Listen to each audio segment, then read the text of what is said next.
दोस्तों, आज हम इस वीडियो में जानेंगे कार्डिनल कैसे बनाए जाते हैं। कार्डिनल क्या है? कार्डिनल कितने प्रकार का है? कैथोलिक चर्च में कार्डिनल की क्या भूमिका है?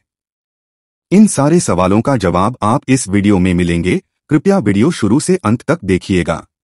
वीडियो अच्छा लगे तो चैनल को सब्सक्राइब कीजिए, वीडियो को लाइक कीजिए और अपने दोस्तों के साथ शेयर करना बिल्कुल मत भूलिएगा। कार्डिनल वह होता है जिसे पोप का करीबी सलाहकार चुना जाता है। इसके अलावा कार्डिनल्स को कॉलेज रोम के बिशप के रूप निर्वाचक कार्य करता है। 3 तरीकों से किसी को कार्डिनल नामित किया जाता है। कुछ महाधर्म प्रांतों के आर्चबिशप अर्थात जो विश्व के महानतम शहरों में स्थित हैं, को नियमित रूप से कार्डिनल नाम दिया जाता है। संयुक्त राज्य अमेरिका के वे शहर Baltimore, New York, Los Angeles, Chicago, Washington, Boston, Philadelphia और ह्यूस्टन हैं। बाल्टीमोर को शामिल किया गया है क्योंकि यह संयुक्त राज्य अमेरिका में पहले रोमन कैथोलिक बिशप की सीट थी, इसलिए इसे हमेशा सम्मान की प्रधानता प्राप्त है, भले ही यह एक छोटा सा गांव बन गया हो। कार्डिनल की सूची जैसे जैसे शहरों का महत्व घटता बढ़ता है, उनमें भिन्नता हो सकती है। हाल तक डेट्रॉइट और सेंट लुइस के आर्कबिशप हमेशा कार्डिनल थे, अब नहीं, क्योंकि ये शहर उतने महत्वपूर्ण नहीं हैं जितने पहले हुआ करते थे, और गैलवेस्टन ह्यूस्टन के आर्कबिशप को हाल ही में पहली बार कार्डिनल बनाया गया था और यह उनके उत्तराधिकारी माने गए हैं। पश्चिम बनाम पूर्व के बढ़ते जनसांख्यिकीय महत्व के संकेत के रूप में सभी कार्डिनल भी होंगे। वेटिकन के नौकरशाह जिन्होंने अपनी वफादारी का प्रदर्शन किया है और उच्च पद पर पदोन्नत हुए हैं, उन्हें कार्डिनल नामित किया जा सकता है। वेटिकन के लिए एक अजीब श्राप सम्मान है जो यीशु मसीह के सुसमाचार के ऊपर सांसारिक सम्मान, टोपी और अंगूठियां रखता है, और इस योजना के अनुसार टाइटुलर बिशप और आर्कबिशप किसी सूबा के लिए वास्तविक मंत्रिस्तरीय जिम्मेदारी के बिना अपने स्वयं के लिए दिए गए सम्मान को अक्सर कार्डिनल नाम दिया जाता है। एक व्यक्ति जो बिशप नहीं है, उसे जीवन भर की सेवा के सम्मान के रूप में कार्डिनल नामित किया जा सकता है। इसलिए उदाहरण के लिए जेसुइट पादरी एवरी डुलल्स को 2001 में एक्सेलियोलॉजी और धर्मशास्त्र के क्षेत्रों में सार्वभौमिक चर्च में उनके अनुकरणीय योगदान की मान्यता में कार्डिनल नामित किया गया था। ऐसी स्थिति में वेटिकन के लिए आवश्यक है कि सम्मानित व्यक्ति, यदि पहले से बिशप नहीं है, को बिशप नियुक्त किया जाए।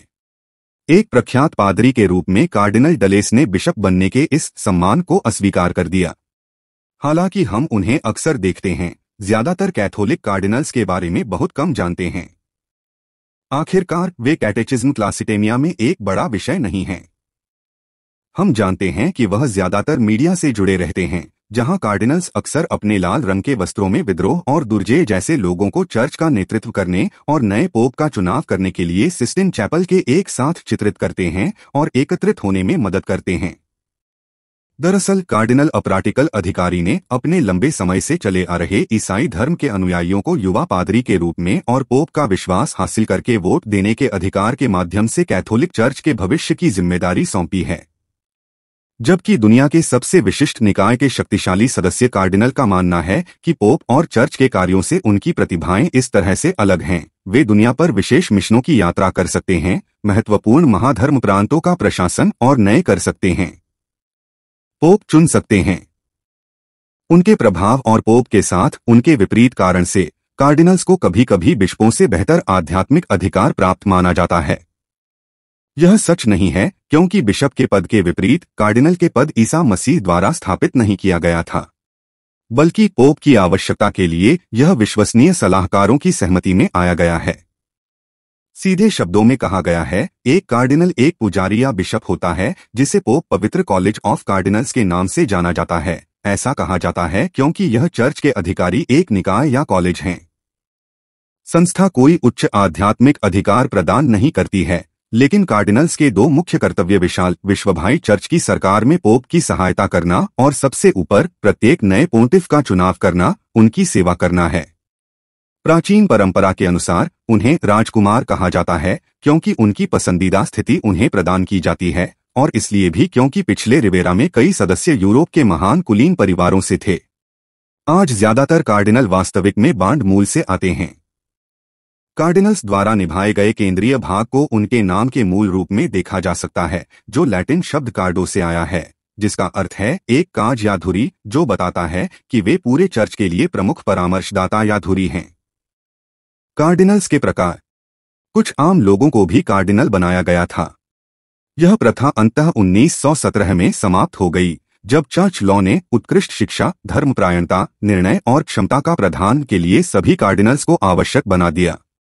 चर्च में कार्डिनल्स के महत्व को बढ़ाने के लिए 1962 में पोप जॉन 23 ने आदेश दिया कि प्रत्येक कार्डिनल को एक बिशप नियुक्त किया जाना चाहिए, यदि वह पहले से ही बिशप नहीं है। हालांकि पोप एक नए कार्डिनल को एपिस्कोपल अभिषेक के बिना नियुक्त करने की अनुमति दे सकते हैं। आज 3 प्रकार के कार्डिनल बचे हैं। कार्डिनल बिशप की उत्पत्ति रोम के आसपास के दूतावासों के वास्तविक बिशप से हुई है, कथित उपनगरीय दृश्य अर्थात रोम का पड़ोसी सूबा। आज कार्डिनल बिशप कार्डिनल्स कॉलेज के वरिष्ठ सदस्य हैं, जो रोमन कुरिया में सोलो सेवा में लगे हुए हैं। पूर्वी कैथोलिक चर्चों के कुलपीठों में भी कार्डिनल बिशप दिए गए हैं। कार्डिनल पुजारी आज रोमन कुरिया के अधिकारी या बिशप हैं, जो शिकागो, पेरिस, न्यूयॉर्क और मैक्सिको सिटी के आर्क बिशप जैसे सूबा रोम के बाहर हैं। उनके पास रोम के एक विशेष चर्च का स्वामित्व है, जो पोप के चुनाव में भाग लेने वाले रोम के पादरी के पहले के कस्टम की ऐतिहासिक यादें हैं। कार्डिनल डीकन रोमन कुरिया में साइरो सेवा के लिए नियुक्त नामधारी बिशप हैं, या चर्च में उनके योगदान के लिए पोप द्वारा नामित धर्मशास्त्री हैं। कार्डिनल डीकन उन 7 डेकन की भी याद दिलाते हैं, जो कभी रोम के आंचल प्रबंधन का काम करते थे, और उन 7 डेकन की भी याद दिलाते थे, जो पोप घराने में सहायता की थी। उनके पास रोम के उपयाजकों में से एक को मठ की डिग्री है। कार्डिनल्स और कंसिस्ट्रिस। कंसिस्ट्रिस का मतलब किसी लीग, यूनियन या संघ की स्थापना करने के लिए शामिल होना, एक साझीदार, संगी या साथी के रूप में शामिल होना। पोप का ही यह फैसला है कि किसे कार्डिनल बनाया जाएगा। किसी भी पुजारी को कॉलेज में नामित किया जा सकता है, और सभी नए सदस्यों को एक औपचारिक दस्तावेज प्राप्त होता है, जिसे बिग्लिटो शाब्दिक रूप से टिकट कहा जाता है, जो उन्हें सम्मान की जानकारी देता है। फिर उन्हें रोम में एक विस्तृत समारोह के माध्यम से सेक्रेड कॉलेज के रूप में नामांकित किया गया है, जिसमें कंसिस्ट्री कहा जाता है। मध्य युग के दौरान वहां केवल विभिन्न भर के लोगों का होना असामान्य नहीं था। एक समय पर केवल 4 लोग ही नए पोप का चयन कर रहे थे। पोप सिक्सटासवीं आर 1585 से 1590 ने आदेश दिया कि 70 सदस्य होने चाहिए। यह संख्या 1958 तक थी, जब पोप धन्य जॉन 23 ने इसे 5 से बढ़ाया। यह लगातार संख्या बहुल हो गई, जिससे आज यह लगभग 180 हो गई है। पोप के आदेश के 120 से अधिक नए लोग पोप के चुनाव के लिए एक सम्मेलन में मतदान करने के पात्र नहीं हैं। हालांकि इसे कुछ बार अलग से रखा गया है, विशेष रूप से पोप के शासनकाल के दौरान जॉन पॉल द्वितीय के दौरान। 80 वर्ष की आयु में कार्डिनल किसी भी पोप चुनाव में भाग लेने का अधिकार खो देते हैं, लेकिन पोप द्वारा उनकी सलाह को अभी भी महत्वपूर्ण माना जाता है। कार्डिनल्स का प्रतीक। ज्यादातर लोग दिखते हैं कि कार्डिनल लाल रंग के कलाकार हैं। कार्डिनल में वास्तव में स्कारलेट की पेशकश की जाती है। यह प्रायोगिक रूप से 1245 में शुरू हुआ, जब पोप इनोसेंट IV ने कार्डिनल्स को प्रसिद्ध लाल टोपी की पेशकश की। स्कारलेट कार्डिनल्स को याद दिलाया जाता है कि उन्हें चर्च के लिए अपना बलिदान देने के लिए तैयार रहना चाहिए, यहाँ तक कि अपना खून बहना भी। नए कार्डिनल्स को उनके नए शीर्षक के कई प्रतीक प्राप्त होते हैं, एक जुचेटो, एक बिरेटा और एक रिंग। पोप के हाथ से स्कारलेट जुचेतो या स्कलपैप और स्कारलेट बिरेटा, 4 नेशनल वाली रेशम टोपी, दोनों को कार्डिनल्स के सिर पर रखा जाता है। रिंग कार्डिनल की गरिमा, देहाती उत्साह और पीटर के दर्शन के साथ रिपब्लिक का प्रतीक है। कार्डिनल्स शपथ कैसे लेते हैं? पोप और उनके उत्तराधिकारियों की प्रति निष्ठा और आज्ञाकारिता की शपथ का वर्णन है, जो कार्डिनल्स बिरेटा या कार्डिनल की टोपी प्राप्त करने का समय दिया गया है। मैं, नाम और उपनाम, पवित्र रोमन अपोस्टोलिक चर्च का कार्डिनल, वादा करता हूं और शपथ लेता हूं कि जब तक मैं जीवित हूं, तब तक मैं ईसा मसीह और उनके प्रति वफादारी रहूंगा। पवित्र रोमन अपोस्टोलिक चर्च के प्रति लगातार आज्ञाकारी आतंकवादी, व्यक्तिगत धन्य पीटर के प्रति सुप्रीम पोंटिफ, वर्तमान पोप का नाम के रूप में और उनके विहित रूप से वारिसों का, कैथोलिक चर्च के साथ वचन और कर्म से सदैव संवाद बनाए रखेंगे। जो भी मुझसे गुप्त रूप से बात करता है, उसे कोई भी सूचित नहीं करता है, न ही ऐसी कोई बात प्रकट करता है जिससे पवित्र चर्च को नुकसान हो सकता है या उसका अपमान हो सकता है। कानून के अनुयायियों के अनुसार कार्य को कठिन परिश्रम और निष्ठा के साथ पूरा करने के लिए मुझे चर्च में मेरी सेवा द्वारा बुलाया गया है। तो दोस्तों, देखा आपने, इस तरह से कार्डिनल अपने कर्तव्य का निर्वाह करते हैं। आसान भाषा में कहे तो या असाधारण व्यक्तित्व का निर्माण करते हैं। वीडियो कैसी लगी? अच्छी लगी है तो प्लीज चैनल को सब्सक्राइब कीजिए, वीडियो को लाइक कीजिए और अपने फैमिली ग्रुप में शेयर करना बिल्कुल मत भूलिएगा। धन्यवाद।